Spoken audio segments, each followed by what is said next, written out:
Well, I'm joined now by Dr. John Newton from the charity Aid to the Church in Need. Welcome to the programme, Dr. John. Good evening. So tell us briefly what happened to this girl. As you say, she was seized by Boko Haram when there was skirmishes with government forces in Baga.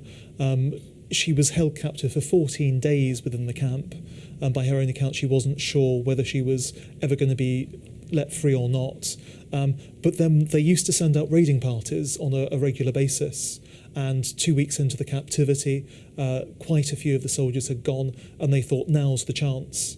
And so the women in the camp decided to make their break for freedom.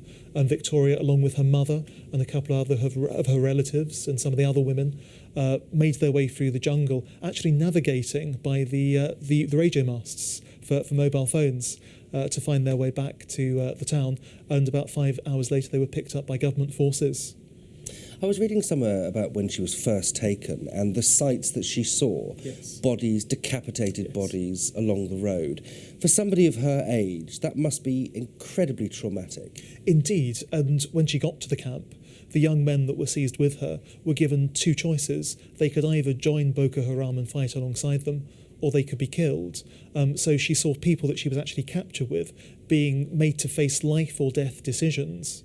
It must be very hard for her now to come to the UK, a country she's never visited before. She doesn't speak the language, but stand up in the House of Lords and give an account of something that is more horrific than any human being would ever wish to go through. It's absolutely heroic when you think she's only 15 years of age and she's willing to stand up in front of 150 people in the House of Lords, not speaking the language, and give her testimony. It's quite remarkable. I think, it's fantastic that she can do this. It's a great testimony to her.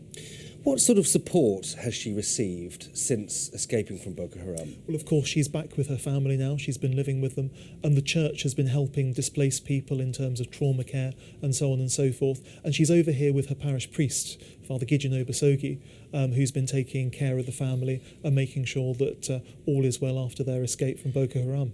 OK, so let's talk briefly about this report that was published today from the Aid to the Church in Need. I have to say it makes extremely grim reading. The persecution of Christians has reached inconceivable levels, hasn't it? I mean, you've got IS in Syria and the Gulf, Boko Haram in Nigeria. You've even got the Buddhist extremists in Myanmar. They're yes. surrounded at the moment, aren't they? Yes, absolutely. And even in Sri Lanka, again, you've got Buddhist extremists. We think of Buddhism as a religion of peace, and by and large it is. But the trouble is, in some countries, religion intertwines with nationalism, and this very strong national-ish tendency turns upon the minority communities in those countries. And you rightly say, throughout the Middle East, we've got Daesh, the Islamic State, so-called, victimising minority religious groups, and Christians are one of the largest minorities throughout this region. So the current state of things for Christians really is looking bleak, and I think bleaker than it has done for a long time. I mean, the report suggests that very soon there will be no Christians at all left in Iraq. I mean, are we seeing ethnic cleansing here? I think we are, yes. Anyone that doesn't agree with the Islamic State's own vision of Islam is being driven out. So that especially goes for groups like Christians, Yazidis, and others who they don't agree with. But you're quite right. The number of Christians was probably down to no more than 250,000 after the problems we saw following the American-led invasion of Iraq, because extremist groups rose up and targeted Christians.